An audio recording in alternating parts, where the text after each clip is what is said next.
जय जगन्नाथ मु लिपुन आपण मान ओडिशा अपडेट चैनल को बहुत बहुत स्वागत करुच्ची। आज गोटे समस्त बहुत बड़ी इनफॉरमेशन रही राशन कार्ड को लेकिन।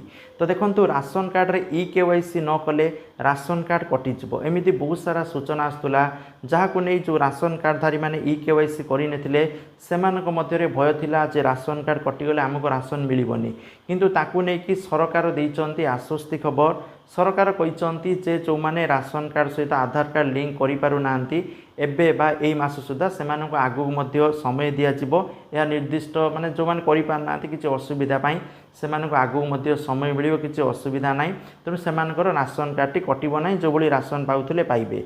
किंतु मु समस्त सजेस्ट करी जो मानकर भी केवाईसी करना दयाकोरी राशन डीलर पाखर जाकि केवाईसी करनी कारण बर्तमान सरकार किसी कहते आगू किसी यदि चेंज करदे आपण मैंने हैरान हे आपणकर नाटी माने कटिज आपन को राशन मिलबनी।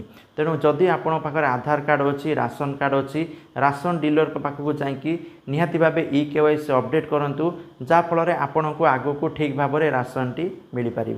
आउ जो माने राशन कार्ड माने आप्लाय करचंती पाखापाखि 10 लाख हिताधिकारी आप्लाय करचंती सेमानकर केवाईसी जांच हेबो।